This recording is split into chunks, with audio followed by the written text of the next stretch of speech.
एक ऐसे दौर के बारे में सोचिए जब सिर्फ एक धातु, सिर्फ एक मेटल ने पूरे भारतीय उपमहाद्वीप का नक्शा ही बदल दिया। आज हम उसी उत्तर वैदिक काल की कहानी में गहरे उतरेंगे। एक ऐसा कह सकते हैं क्रांतिकारी समय जिसने आज के भारत की नींव रखी। तो इस कहानी में हम कहाँ से शुरू करेंगे? हम शुरू करेंगे एक धातु की खोज से। फिर देखेंगे कि कैसे उस एक खोज ने बड़े बड़े शक्तिशाली राज्यों को जन्म दिया, समाज को हमेशा के लिए 4 हिस्सों में बांट दिया और आखिर में हमें रामायण और महाभारत जैसी वो कहानियां दी जो आज भी हम सुनते हैं। तो चलिए शुरू करते हैं। चलिए समय में थोड़ा पीछे चलते हैं। लगभग 3000 साल पहले की बात है। 1000 ईसा पूर्व से 600 ईसा पूर्व के बीच का ये जो 400 साल का दौर था ना, इतिहास में इसे ही उत्तर वैदिक काल के नाम से जाना जाता है। और यही है हमारी आज की कहानी का मंच। तो कहानी शुरू होती है एक खोज से। बस एक चीज, एक ऐसी धातु जिसने सचमुच पूरे उपमहाद्वीप का नक्शा और समाज हमेशा हमेशा के लिए बदल दिया। तो सबसे पहले बात करते हैं लोहे की। देखिए, ये सिर्फ एक धातु नहीं थी, नहीं, ये अपने आप में एक क्रांति थी जिसने आगे जो कुछ भी होने वाला था उसे मुमकिन बनाया। हाँ, तो उस जमाने के ग्रंथों में एक नई चीज का जिक्र मिलता है, श्याम या कृष्ण अयस, जिसका मतलब था काली धातु। और ये कुछ और नहीं बल्कि लोहा ही था। करीब 1000 ईसा पूर्व के आसपास इसका इस्तेमाल आम होने लगा और यहीं से एक नई क्रांति का आगाज हुआ। और देखिए, इस एक धातु ने कैसे चीजों को बदला। एक पूरी चेन रिएक्शन शुरू हो गई। लोहे की कुल्हाड़ियों से गंगा के घने जंगलों को साफ करना आसान हो गया। लोहे के मजबूत हलों ने जमीन को खेती के लिए बहुत बेहतर बना दिया। और इसका नतीजा ये हुआ कि चावल और गेहूं जैसी फसलें बड़े पैमाने पर उगने लगीं और इतिहास में पहली बार समाज के पास जरूरत से ज्यादा खाना था। और एक बात समझिए, जब किसी भी समाज के पास जरूरत से ज्यादा खाना होता है ना, तो वो समाज फिर कभी पहले जैसा नहीं रहता। वो हमेशा के लिए बदल जाता है। इसी एग्रीकल्चरल सरप्लस ने, इसी खाने की अधिकता ने बड़े बड़े राज्यों और एक जटिल अर्थव्यवस्था की नींव रखी। आइए देखते हैं कैसे। तो अब हुआ ये कि वो जो छोटे छोटे कबीले थे उनका दौर खत्म हो रहा था। उनकी जगह ले रहे थे कुरु, पांचाल, काशी और कोसल जैसे बड़े और शक्तिशाली राज्य, जिन्हें महाजनपद कहा गया। मतलब सत्ता अब कुछ ही लोगों के हाथों में आ रही थी और राजा पहले से कहीं ज्यादा ताकतवर हो गए थे। और सिर्फ राजनीति ही नहीं, अर्थव्यवस्था भी अब काफी कॉम्प्लेक्स हो गई थी। अब समाज में सिर्फ किसान नहीं थे, लोहार, बढ़ई, व्यापारी जैसे कई नए प्रोफेशन सामने आए।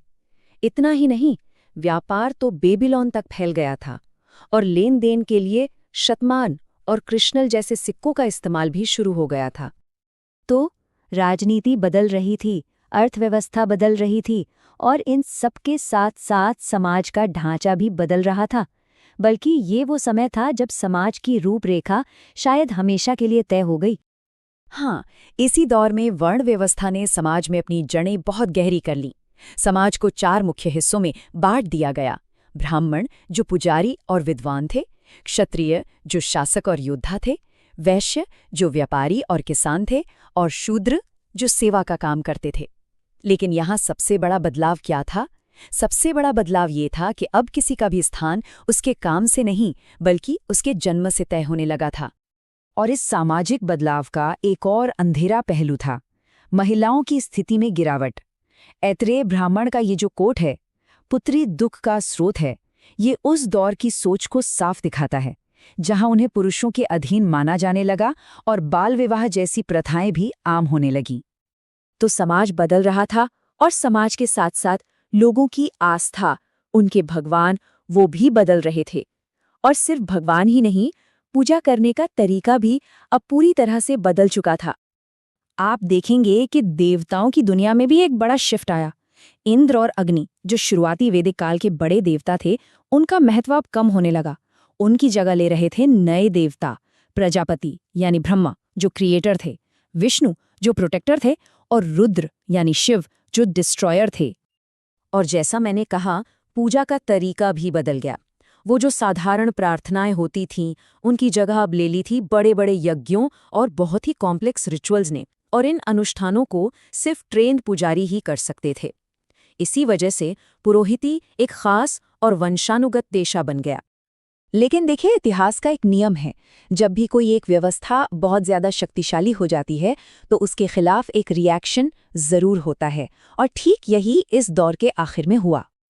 तो सवाल उठता है कि क्या होता है जब रिचुअल्स इतनी ज्यादा पावरफुल हो जाते हैं, जब यज्ञ और कर्मकांड इतने महंगे और जटिल हो जाएं कि वो आम लोगों की पहुंच से ही बाहर हो जाएं? तो एक रिएक्शन होता है, एक नए विचार का जन्म होता है। और ये नया विचार था ज्ञान।